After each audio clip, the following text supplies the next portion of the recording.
Welcome to the RC Motorsport Europe podcast.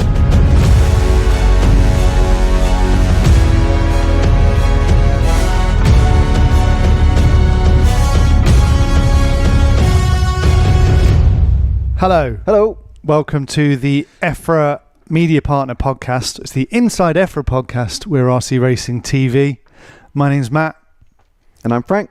And we are happy to talk today, after the AGM, about the electric section. So we've been going through all of the minutes of the various section meetings from the general section all through large-scale 10th, IC track.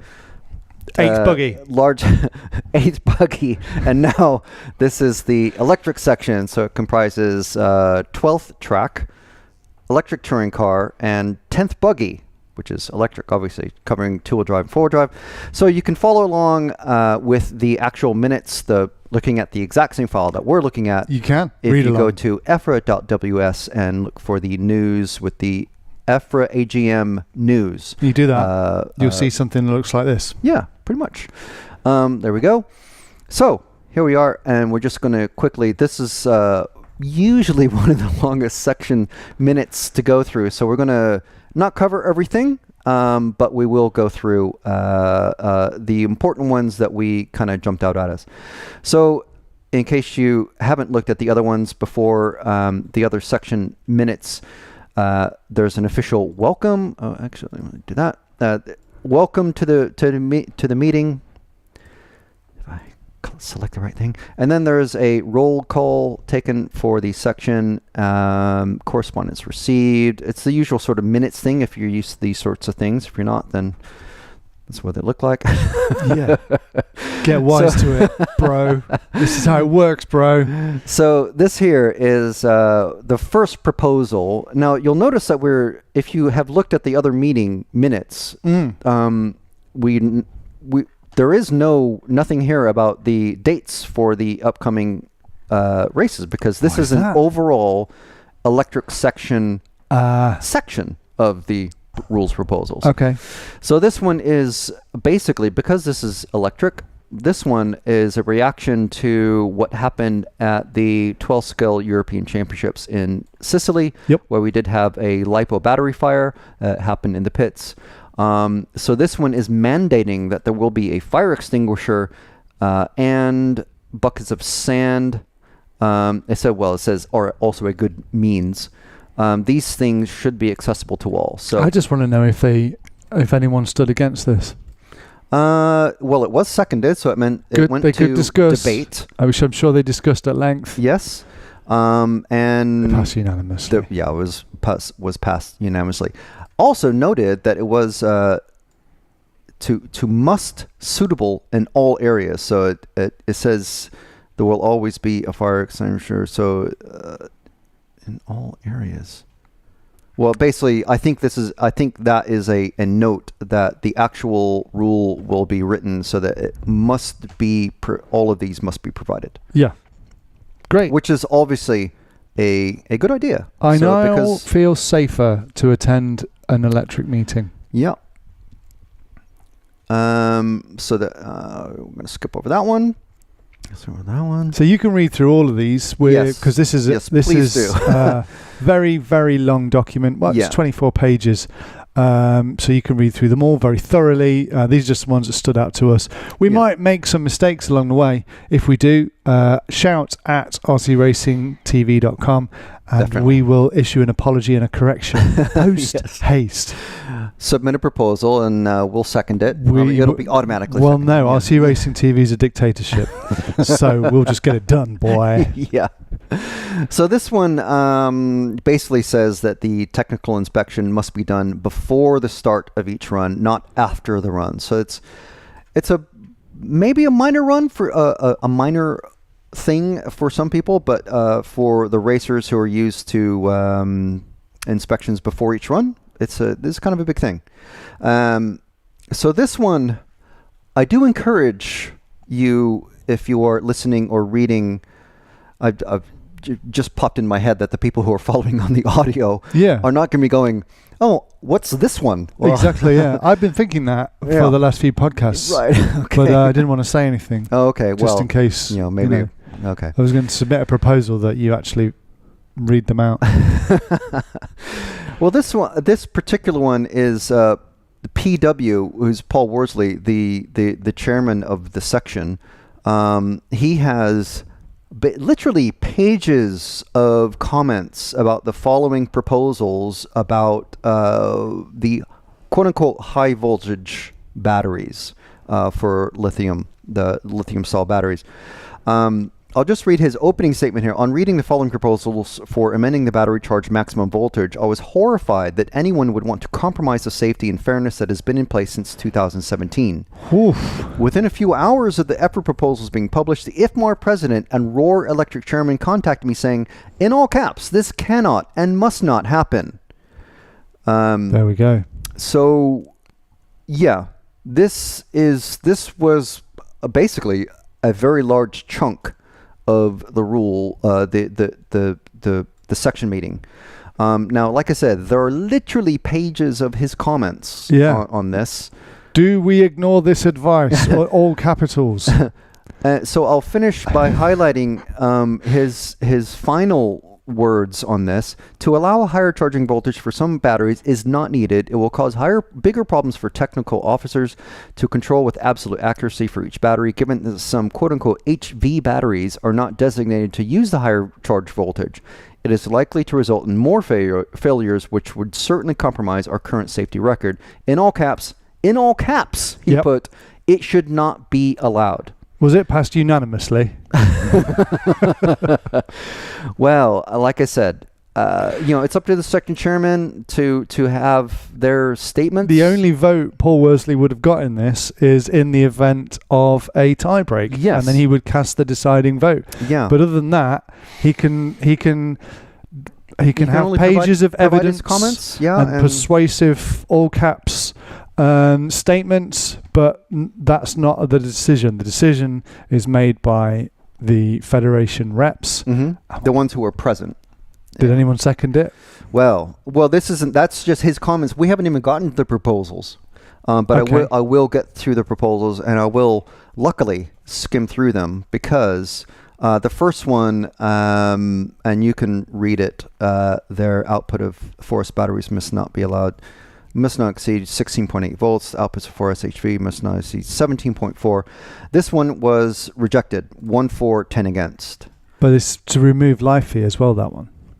Yeah, I think there was a further earlier one that I skipped about life fee. This one, the maximum charging cutoff rate is at 4.2 volts per cell for cells with normal voltage something. I don't run electric, but proposal status, see above, rejected. The next one for 1.6, withdrawn. And that is it for the general discussion. And then we move into the off-road section meeting. Okay. So, off-road section. Okay, again, there's this is the allocation lists here, which are those numbers. Each federation has a certain number of racers that are allowed. Then the section chairman, who's Chris Hardesty, did a report on the international race, which was in Belgium, and then the Euros, which was in Sweden. And then now we get into the the dates and locations for the 2025 Euros. So we have an international race here in Belgium at Kampenhout, which happens every year.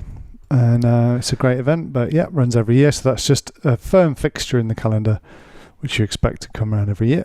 And then we have the EC, which is the European Championship, which is going to be in Slovakia at Trenčín at the Hoodie Arena at Dirt Indoor.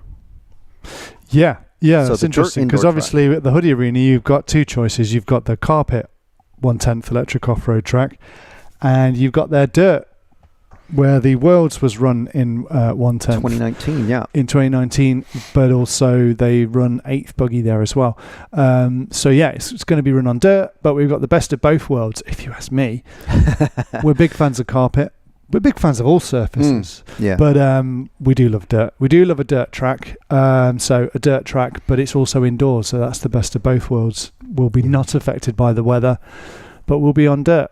So yeah, that'll be awesome. And quite importantly, the media room will be air conditioned because it's going to be at the end of July. Yeah. And then the World Championships is going to be in Sydney in end of September, beginning of October. Good stuff. Now the location that was up for vote was, and we did look at these, the location that was chosen was the Steyreg track in Austria. So it's going to be AstroTurf. Outdoor AstroTurf, and looks very interesting. Yeah. And it should be pretty good. The Austrians know how to organize a race, and this will be the first time that we've been at this particular track, so it should be interesting. Good stuff. Now, these are the rules proposals for 1/10 buggy. So this one I'll just a quick mention about the alter the shape or design of original wheel rule proposal. Because people were doing weird things to the actual wheel in order to mount the tyre in a different way to get a more surface of the tyre to touch the ground, I think. So they were kind of mounting the tyre to the outside of the wheel. I can't envision. I don't have any pictures of it in my mind, so I have no idea what to envision on how they would do that. But this one was basically passed. Yep. And that was it.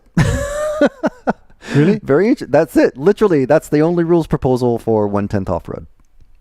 How about that?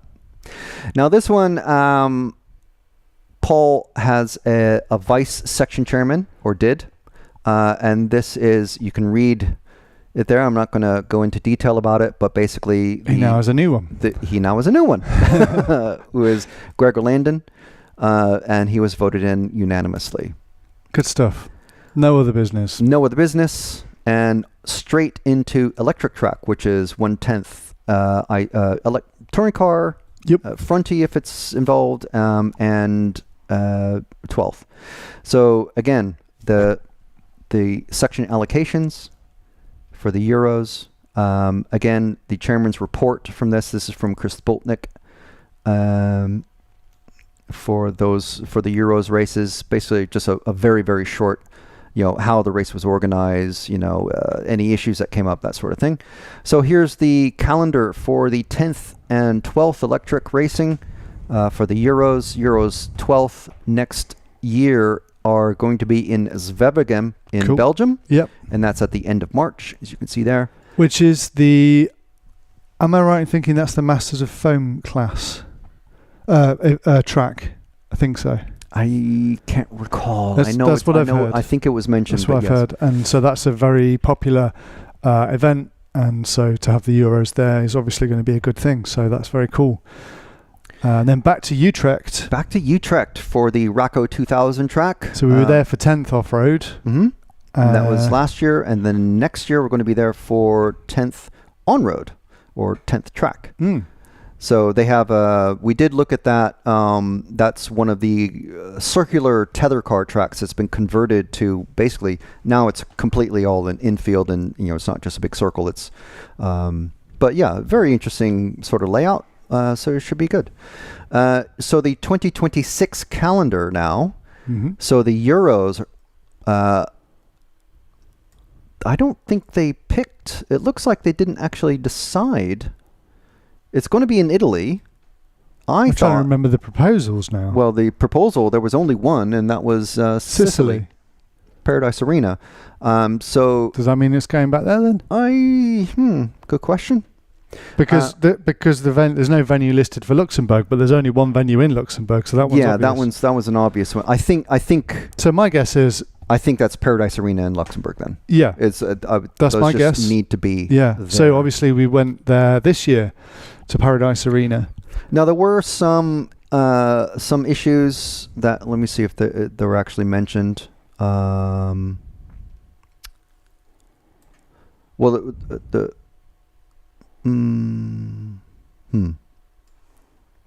There were a few issues that were brought by Mark Stiles, I think. Yes, BRCA driver, who raised a few concerns that were talked about in the meeting. Yeah. But it looks like it's going to be at Paradise. And Luxembourg, fantastic track for the electric on-road. We were there this year with ETS. Yeah, that will be a good one, I think. And actually, It will be there this year for 1/5. So this year, 1/5 large-scale touring car is going to be at this same track with the famous Laguna Seca corkscrew at the end of the track. And so, and then we'll be back there. So I expect if ETS run at Luxembourg again that, well, I mean, it sells out anyway, doesn't it? But it's even more going to be popular because it's going to be, could even see it as a kind of Euros warm-up. Yeah. Well, usually the Euros do have a warm-up, don't they? Each event has its own... True. The club runs a warm-up event like a month or two before the actual Euros. So the racers that look for this one will have potentially 2 warm-ups. Right. So on to the rules proposals. And again, just looking at the highlighted ones. So touring car body shells, minimum weight, proposed to go to 60 grams. Mm-hmm. It was seconded, so that means it was discussed, and it's been amended to 65 grams. So with only body stiffeners and anti-tuck. I'll see you 60 grams and I'll raise you a further 5 grams. You know what I'm hoping this means, though? What does it mean? Race paint. To add that extra 5 grams. Yeah. Because how boring is it to have 4 white cars in one race? Yeah, but they can put race paint on, or they can just add some weight. No, the body shell has to be 60 grams, 65 grams. So they literally take the body off, and only body stiffeners and anti-tuck, so the little carbon rods. I think they'll just put more coats of white paint on. Just house paint. They're not going to go, we need another 5 grams. Let's spend the day doing an elaborate scheme on there. Obviously we would love to see race paint. Yeah, I mean, come on. Not to name any names, but come on, Orlowski. Yeah. So this one was, I think there's just, it's not highlighted, but it's not just interesting. Rollover masts.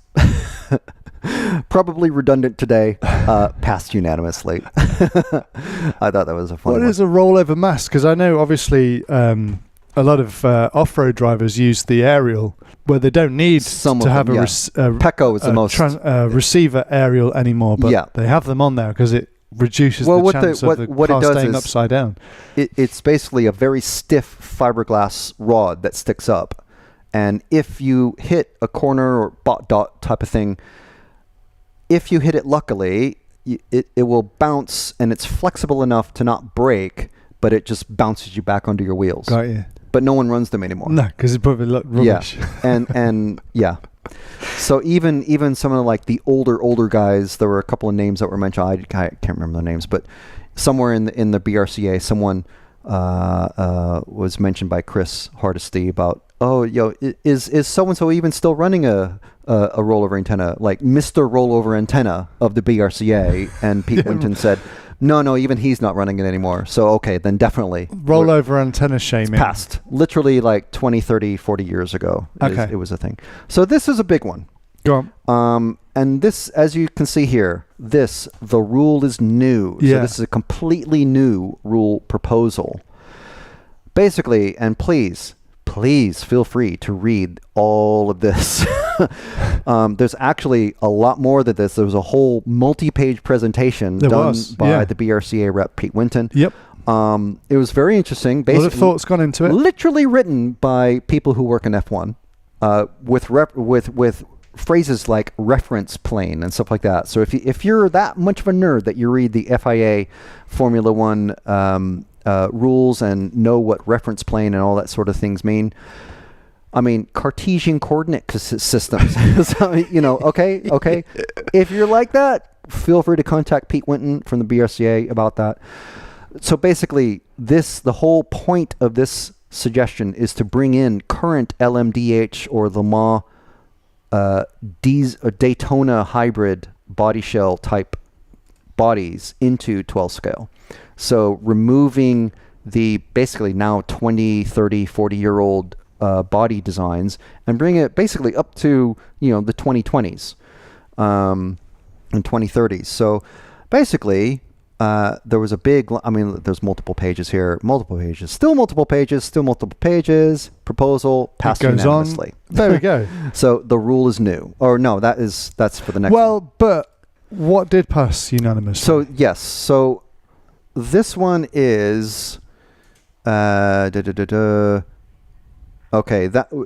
So what should be noted here is that this is not going to go in immediately. This is going to... Well, this is what passed, surely, is the beginning of a process. Yes. So they're not going to change. Obviously, people's body shells, if you're watching this and you don't already know, or you're listening to this and you don't already know, amongst your, the 12 scale group racing guys or racing forums, whatever, this doesn't automatically just mean the body shells you're running are now illegal. It means that they're going to start looking at the process of making new bodies. There's already actually at least one manufacturer that has a body that is generally legal already. Right. So they just have to maybe modify it, but there's going to be different things like where the front axle of the car needs to be in relation to the nose, and the cabin dimensions, and where they need to be in relation to the front and rear axles and stuff like that.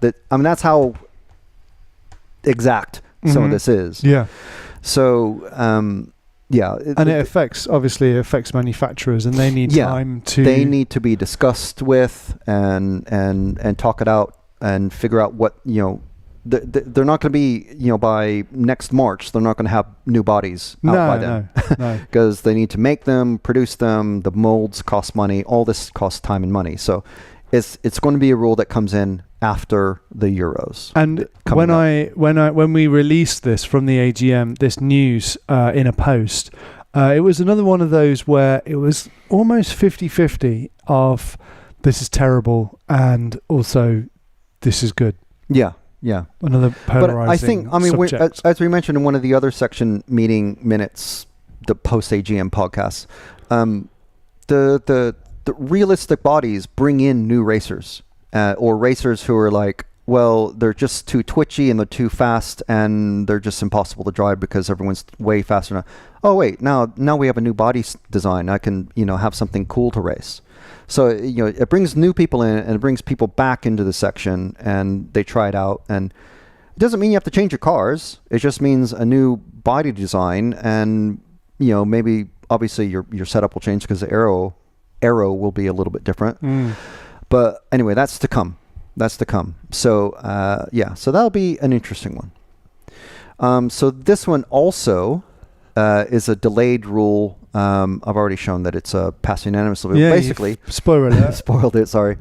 So basically, modified and stock spec are going to have a minimum weight, the body shells, of 38 grams. Yep. Now, 38 grams is, I guess, if you're not used to racing, 38 grams is it weighs, that's nothing, But some of these would be blown away like a feather. These bodies are literally paper thin, some of them, and one crash and your 30-pound body is gone. Yeah. And of course it says the body shell must not be modified in any way to get more weight. Only anti-tuck body stiffeners are allowed. Yeah. So you got your anti-tuck body stiffeners, which are those carbon little rods with the plastic things, a few more coats of white paint. Yeah. Hopefully race paint. But this one also passed unanimously, but from April 1st, 2025. So this is after the Euros. So it's not in effect for the coming Euros, but it will be in effect for the 2026 Euros. Right? Good stuff. That was an interesting one. What else is there? Now this was a proposal, a new rule proposal for control tire and rim. Control tires. They come in. Yeah. So now the remark being, we now have so many tire compounds, the average racer is totally confused. You have to show up with a bag full of tires, and if you've never raced on the surface before. Now, carpet guys, it's a bit similar to running, if you're used to running on a clay track versus a multi-surface track for off-road, or a carpet track and a dirt track for electric on off-road. You have to have the right tire. It's the only thing that your car touches on the track, apart from if you're me and you're like smashing into walls and butt dots and stuff like that. Yeah. But tires are super important. Obviously, these tires are a lot smaller, but and you buy them and then you instantly chew them down to paper thickness. But still, control tire, contentious. Same argument in every class. Yeah. Some classes have had it for years. Some classes have creeping it in through 40 plus and now B Euros in 8th off-road. It seems to be a growing movement. That is it slowing down? Is it coming to 12 scale? We shall see. It was rejected. Rejected. But it was seconded. Yep. So there was some debate, at least, or discussion, but it was rejected in the end. I'm going to guess the Netherlands voted for, and then 7 others against. Yeah, I don't know how that, like, if you seconded it, like, just to go, okay, let's discuss this. Yeah. And then over the course of that... Do you also then feel that you have to vote for it? Over the course of that, you're like, nah. Okay, so this one, we leave that one, and that's it. Okay. How short was that? There was... I mean, for as long as the section went on, the meeting went on. Where does it say what time they finished? This is one of They finished at 7:24. It must be a record. A lot of the discussion was about the battery stuff, though, and obviously there was a big presentation about the body shell rules with the reference planes and Cartesian coordinates and all that. Cartesian coordinates, people. What was the last thing you've highlighted? Postwise. That's I've just invented Postwise. That. Postwise. In other words, in any other business, motor speed limiting electronic speed controllers. Right. Now this is something that's like, this sort of thing came out long after. I have not raced electric in many winters. And now they have motor speed limiting speedos. It's like, wow, how does... I mean, I can understand how it works. You know, there's sensors that go back and forth between the motor and the speed controller. So basically, the EFRA board members wanted to talk to the individual reps from the federations and go, does anybody in your federation use these types of new speed controllers? Let's talk about this, because this is going to come up. This is going to be a thing. Yeah. You know, it's a technical. This is possibly, I would say, possibly the most technical category section of the EFRA. Of all the sections. Yeah. Because everything is electronics. Everything is electronics. Yep. And you can, there's a reason why Blinky speed controllers exist. And, when those, before Blinky, it was just like, it was a Wild West. Yeah. It's EFRA, I'm just highlighting that because EFRA are aware of them, obviously. EFRA, Chris and his son, they race. These guys are at maybe not every weekend are out racing or at the track, but they're aware of these things. So they wanted to get feedback from the federations, and that's it. So watch this space then for next year, maybe. Yeah, and then obviously GT12 was the last thing, just archiving the rules, because it used to be in the EFRA raced as an EFRA category. It's no longer, but they're keeping the rules there available just for people to use for their clubs. Yeah. And that's it. Great stuff. Nice. We love a fast-paced AGM section meeting, and hopefully we delivered on the electric sections. Yeah. So did we get anything wrong? Probably. Let us know. And if we did, let us know. Shout at rcracingtv.com, or put something in the comments below if you're watching on YouTube, and let us know your thoughts and any corrections. We will release them into the wild and let everyone know where we went wrong. Thank you for watching or listening. It's been great to have you with us again. And we'll be back soon. Coming up soon, we are going to be talking to Pavel from Race Stars about track design, the tracks he's built, and also some really interesting tips on how to align your mind, body and soul to make you a faster racer on track. So stay tuned for that. And we'll see you soon. See you. Check out EFRA.ws for more info about RC motorsport in Europe.